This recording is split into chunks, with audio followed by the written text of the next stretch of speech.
Hey team, welcome to another ATP Geopolitics video with myself, Jonathan M.S. Pearce. This is Ukraine War News Update, second part there of the 18th of February 2024. This is a military aid and military equipment segment. I've split this off from Geopolitics, so it's just too much because I haven't done this segment for 2 days. I'm just getting back into the groove of how I do things normally, having been away for 10 days, and there's so much content that I'm still catching up with, and it's still half term, my kids are still around, and etc, etc. It's a weekend as well, so it's all a bit funky, and it should all fall back into place over the next few days. So this is a 2-day accumulation of data. It's on the back of the Ramstein virtual conference where nations came together to decide how they can help Ukraine. So there's still quite a bit of that filtering through, and just lots of stuff happening in general. Let's go to a bit of good news first. I'm going to go through this initially, and it's fantastic. So this is the Prime Minister of Denmark, Frederiksen, saying Ukraine is asking us for ammunition and artillery now. She said, "We, Denmark, have decided to transfer all our artillery to Ukraine. So sorry, friends, Europe has military equipment. It's not just a matter of production. We have weapons, ammunition, air defense systems that we are not using yet, and we need to transfer them to Ukraine," the Prime Minister says. This is, look, I've just got goosebumps, right? This is exactly what you want to hear, which is like the idea that Ukraine is fighting effectively our war for us. They're fighting a war on behalf of Europe, on behalf of freedom and democracy, the West, the EU, the US, right? And they are fighting that with their human beings, and we don't have to provide humans, but what we can do is provide weapons. And there's no point us having weapons sitting here waiting for the moment that Russia prevails in Ukraine and then they come and attack us. Let's get all that stuff to Ukraine so they can use it to fight that war now. So they've decided to transfer all of their artillery to Ukraine. It's just a phenomenal move from Danish there. Absolutely brilliant. Now, we're not quite sure what that might entail. No exact information on a number of weapons. Preliminary guess from the Ukrainian Review here is that it's 24 M109 self-propelled howitzers, 6 M101 howitzers, and 20 mortars, and 12 multiple launch rocket systems. Now, if they give all of that right now, and assuming there's some ammunition to go along with that, that would be incredibly useful. Now, if other nations follow suit, there's this Dom Nichols from Ukraine, the latest podcast, often talks about the report that came out. I really should have gone into that report in more depth. It's the Estonian military have released this report where they say, look, if everyone just gives 0.25% of their GDP towards, supporting Ukraine, then the amount of support from those from NATO nations would be absolutely phenomenal and would give Ukraine what they need and some. And they produce this report that shows how workable that is. It's a really good document to show how relatively easy it is for the world to come together, or at least certain nations of the world to come together, unify around Ukraine and provide what Ukraine needs. And it kind of is well documented. Well, it's all funded. It's so doable. So I think there's good justification for listening to Estonia there and following through with what they say. Or was it Lithuania? One of them two, anyway. The US House of Representatives said they will not be able to vote on an aid package to Ukraine until mid-March. That's the chairman of the US House Foreign Affairs Committee, Michael McCall. He is a Republican who is very firmly in favour of Ukraine and Ukraine aid, and someone that needs to be listened to more by the Republicans. I don't want to speak on behalf of the Speaker, but I think he wants to go through the appropriations process first, which would get us to March the 8th, and then deal with additional appropriations, McCall has said. Ukraine battle map. Are they absolutely out of their mind? Speaker Johnson is a menace to America and should resign immediately. Say many people are pro-Ukraine, obviously. So, quote, in regards to the US aid package, I don't want to push a message to the US, says Zelensky. But so it's just been the Munich Security Conference, this annual security conference. It's really important, brings people together to talk security. But I will have detailed talks with the US senators today. They have to know what is happening. We will have to work work together and make this happen. If we are alone, Russia would destroy Poland, the Baltics, and they will do it, Zelensky said. He furthermore thanked Nancy Pelosi, quote, "Together we did a lot. Thank you, Nancy," Zelensky added. So that is to show that, when there was,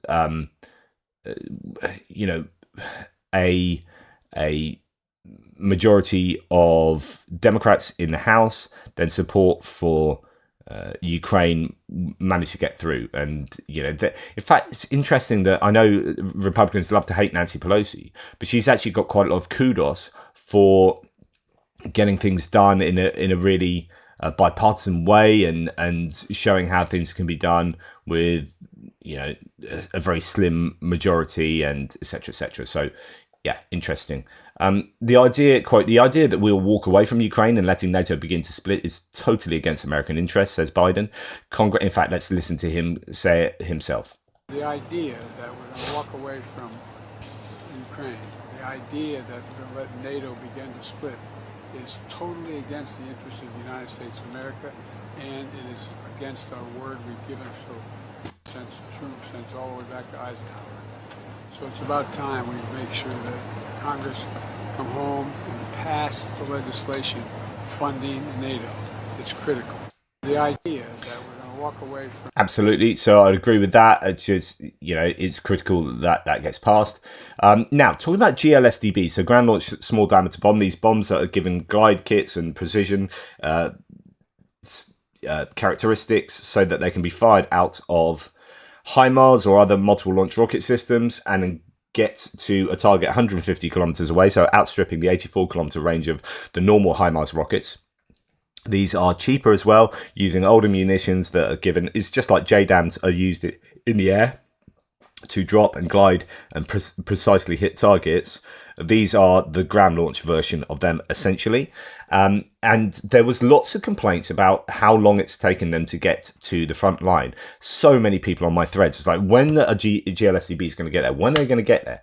The reality is, interestingly, it seemed slow to us because we don't usually follow wars and we don't know how long things normally take to get to the front line, from basically the kind of design phase to the acquisitions phase and so on and so forth, the manufacturing phase. Now, GLSDB actually entered service in record time by normal Department of Defense standards. Under Secretary LaPlante explains how the Ukraine Supplemental Appropriation Act changed the procurement paradigm. The only way the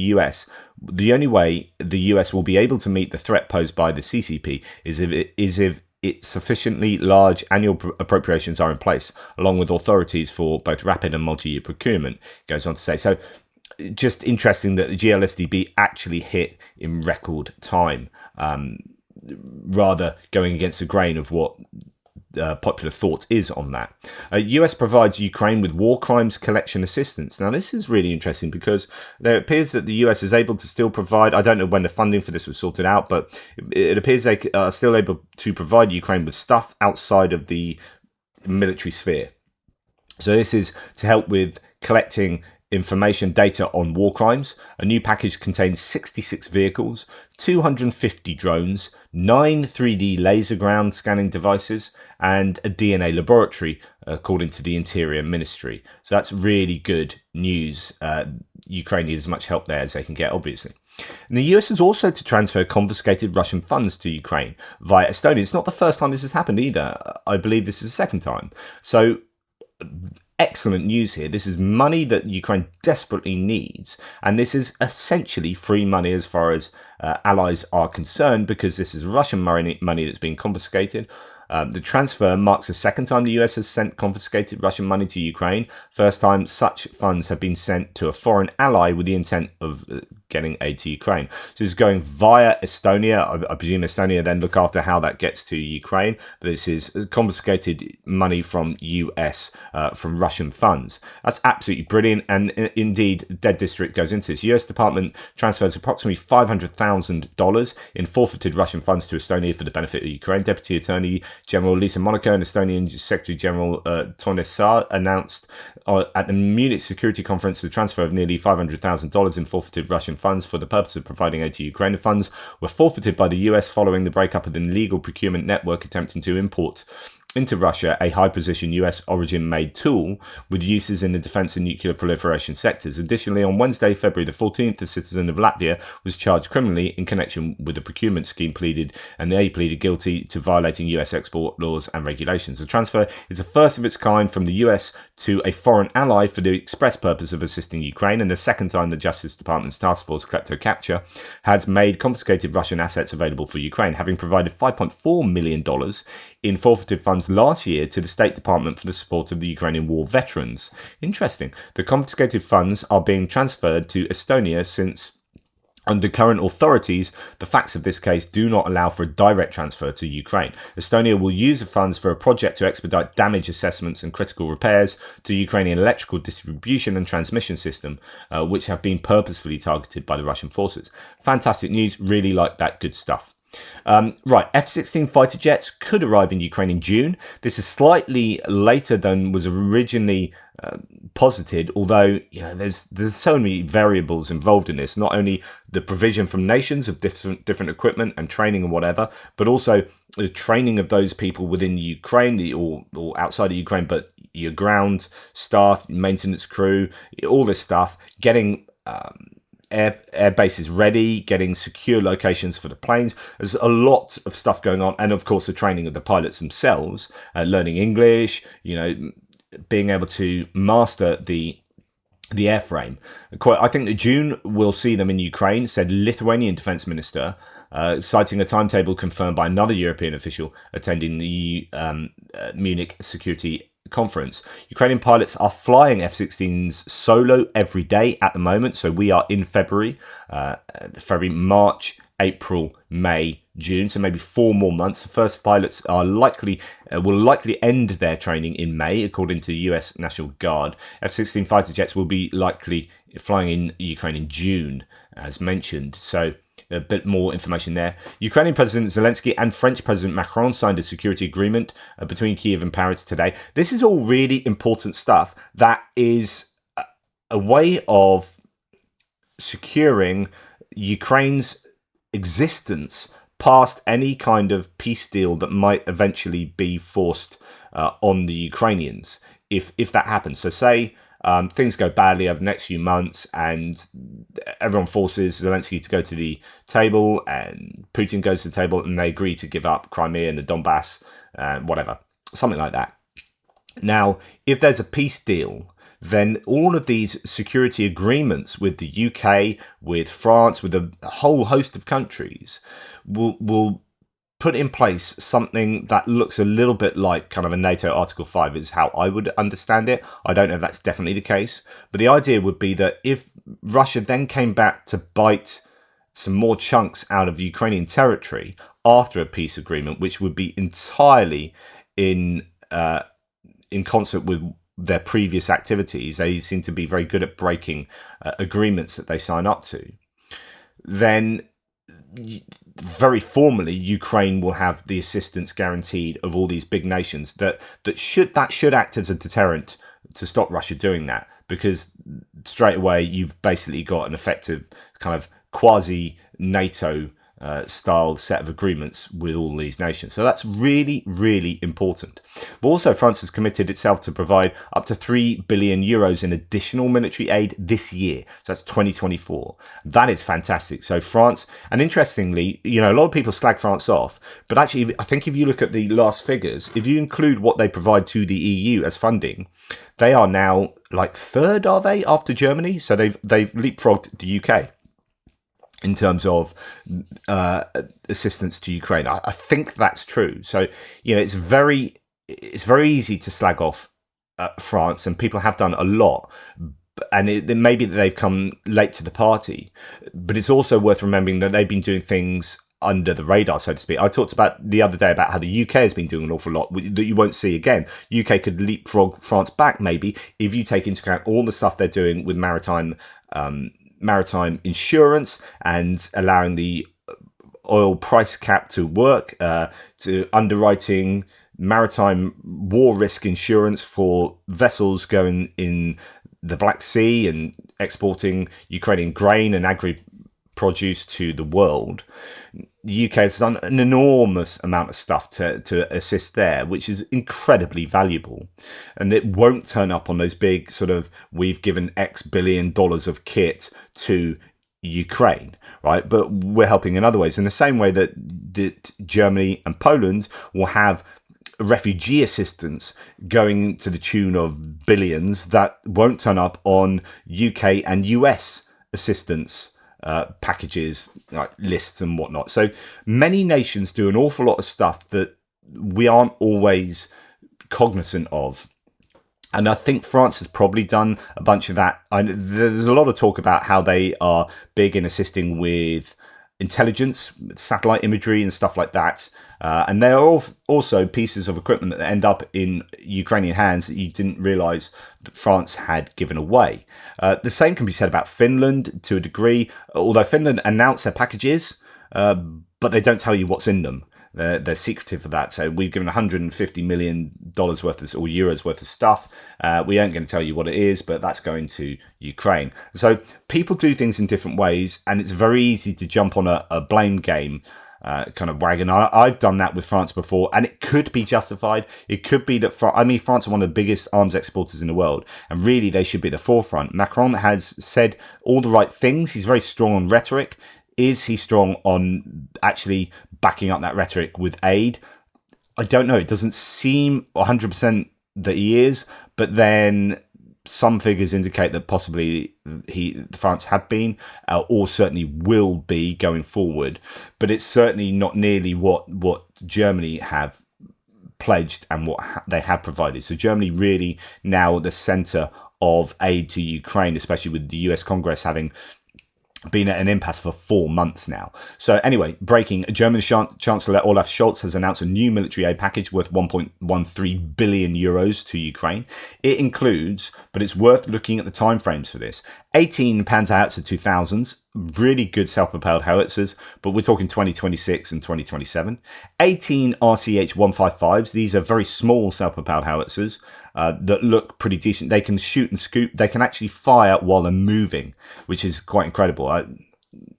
But anyway, that's 2025, 26 and 27. I have a feeling there are some others that should arrive before then. I thought they had some arriving this year. Correct me if I'm wrong. I probably have to speak to Germany to Ukraine again. 120,000 122mm shells. That's this year. 2 Skynex systems. That's next year. So those are the kind of new Geopols, if you like, but much better, can fire tons of lead into the air and are pretty good at acquiring targets and taking them out. And then 100 missiles for the IRST short-range air defense system. That appears to be right now, I guess. There's no date attached to that. So, unfortunately, some of these, it takes time to build this stuff. They've also got to fulfill contracts with people who have ordered similar equipment as well, I presume. Now, France, Greece and Cyprus have blocked the decision to purchase ammunition for Ukraine outside the EU. So what could have happened is the EU could have procured that million shells for Ukraine by the end of March. But here, in this case, France and Greece and Cyprus, interestingly, have said, you ain't going to do that if it includes buying stuff from outside the EU. So we want, and you can understand this from an economic point of view, if you're ignoring how much Ukraine need equipment right now, just ignore that. Just from a purely economic point of view, this makes loads of sense. And unfortunately, that is trumping the military need argument for France, Greece and Cyprus. And I assume they have factories in those places, which is like, right, yeah, we want to provide 1 million artillery rounds for Ukraine. However, it has to come from inside the EU because our money needs to stay in here to generate. It's a money multiplier, so we spend it there and they spend it on their supply chains and their tax revenue improves and so on and so forth. So it's a benefit to us in providing this artillery ammunition to Ukraine. We actually get a kickback from that. Now, as soon as that money goes outside of the EU, we're just frittering money away and that is a kind of free lunch. That is our money being spent on that stuff out there to go to Ukraine. And actually Ukraine, we get the abstract benefits of helping Ukraine and the fight against Putin and all that kind of stuff, but we don't get the financial benefits. And so that's why they've done this. And you can argue whether that sucks or not. I mean, in the whole scheme of supporting Ukraine, that sucks because Ukraine needs that artillery ammunition now. But from each of these nations' point of view, you can understand it. We can explain it. I'm not saying it's justified, but there you go. France previously said it would allow purchase outside of the EU. So it reneged on a decision. It said, no, it has to come from the EU. Then they said, actually, no, it can come from outside the EU. And then they've gone back to say, no, it has to come from inside the EU. Yeah. What is cool is that German Rheinmetall, this is Armin Paprika, plans to produce ammunition in Ukraine. There are already production facilities inside Ukraine, but they only produce certain things. I think they're only producing at the moment Soviet-era 152 mil shells. Is that correct? And quite a lot of mortar bombs. Mortar bombs are much easier to produce because you don't need that heavy metal to do it. I think you can essentially make them out of. They're just the production process for mortar bombs is very much simplified compared to artillery ammunition. So now they've upped there. I think they've upped it by 42 times the production output of mortar bombs inside Ukraine, and I think artillery ammunition has been multiplied by 2 times or something like that. So there's a really big difference. But this is important because I think it's going to be, I'd assume it'd be 155 mil shells being produced within Ukraine. So the declaration was signed between Rheinmetall and the Ukrainian partner company at the 60th Munich Security Conference. Start of production has not been revealed for security reasons. Don't know when and where that will happen, obviously. But this is what I think is crazy important. So Petr Pavel, the former NATO guy who's the president of Czechia, he has been a staunch supporter of Ukraine and was partly what he campaigned on. And he has also been a bit of a realist, saying actually it's not looking very good, or this isn't going to happen, or they're not going to get back the Donbass this year and stuff like that. So he's got his head, I think, screwed on. But here, this is brilliant, and I hope something happens about this. So, with regard to Czechia and Ukraine, so far we have found 500,000 155 mil shells and 3 million 122 mil shells, which we will be able to ship to Ukraine in a few weeks if we can find the funding for it. I mean, this is where if I was Elon Musk or Jeff Bezos or whoever, I'd be like, I'll pay for that. How much you need? I mean, I'm one of the richest men in the world. How much you need? Because Ukraine need that. Like, I'd love to do that. It'd just be, just need the funding. Or if we can find the funding for it, then that's 3.5 million rounds of ammunition. Like that, we will turn to our partners in the USA, Germany, Sweden, etc., said Petr Pavel. I mean, goodness me. Get Petr the money. Free those shells. Hungary has joined the demining coalition for Ukraine, which is good news. The coalition comprises of a total of 20 NATO member states, and its primary objective is to assist in humanitarian demining in the liberated territories and combat demining on the front line. Now, that's excellent news. Hungary obviously not so keen on joining up with overt military assistance to Ukraine, but demining is crazy important. I mean, I stood on the edge of a field that had these sticks with white tags attached to them, indicating either definitely a mine or probably a mine, and the field was just littered with them. And then next to that, they demined that field, and it was just ploughed beautifully with that very dark, rich, fertile soil that Ukraine has everywhere.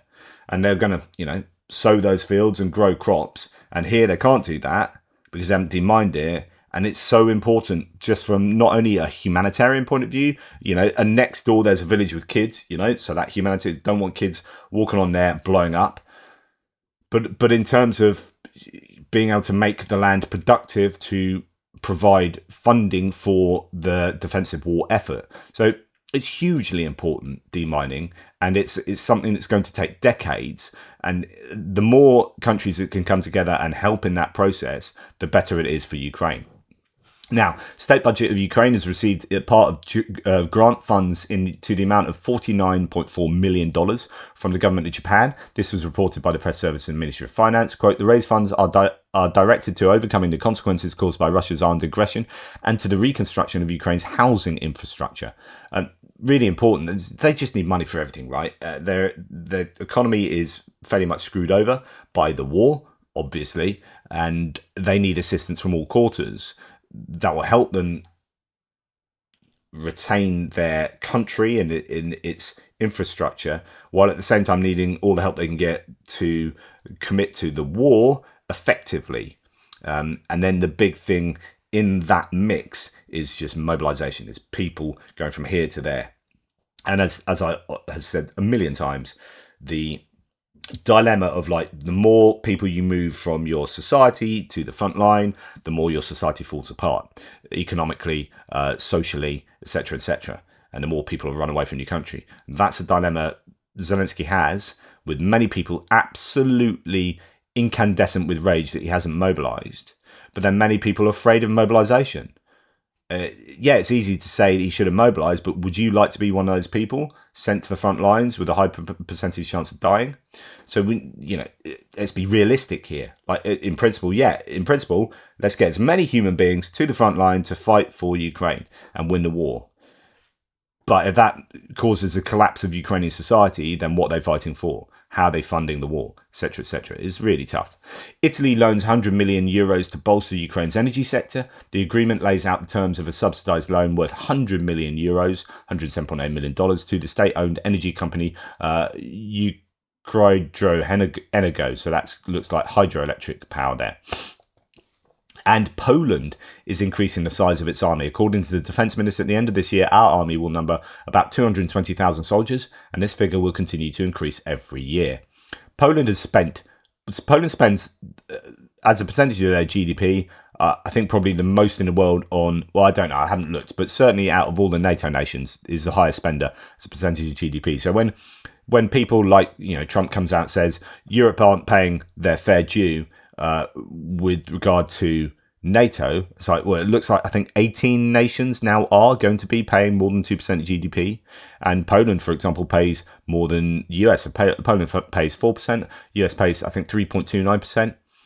So if you come out and say Europe, and like this whole, like, you're tarring all of these countries with the same brush, it's just really naive. You can't say Europe when half of those nations are and half of those nations aren't. And on average, they are. Like, on average, they are paying 2%. You can argue it's a kind of wartime, it needs to be more than 2%. But if you're arguing about the 2% thing, then on average, Europe do.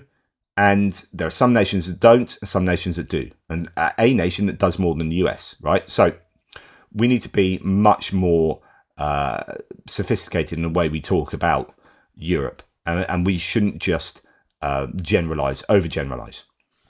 Now, Russia is apparently using Kh-69, I think there was one sent last night, cruise missiles in Ukraine. Now, these are high precision weapons originally designed for the Su-57. Su-57 is a fifth-generation fighter that they haven't committed to the front line because they probably don't have too many of them, and if they get shot down, that would be super embarrassing. So actually, they're using their fourth-generation fighters and, earlier airframes. The Su-57 can fire this Kh-69. Well, it appears that they have been able to adapt that to some of the older aircraft. It was originally designed for the Su-57, far more advanced than most of Russia's air-launched tactical ordnance. I think, as I say, one was used last night.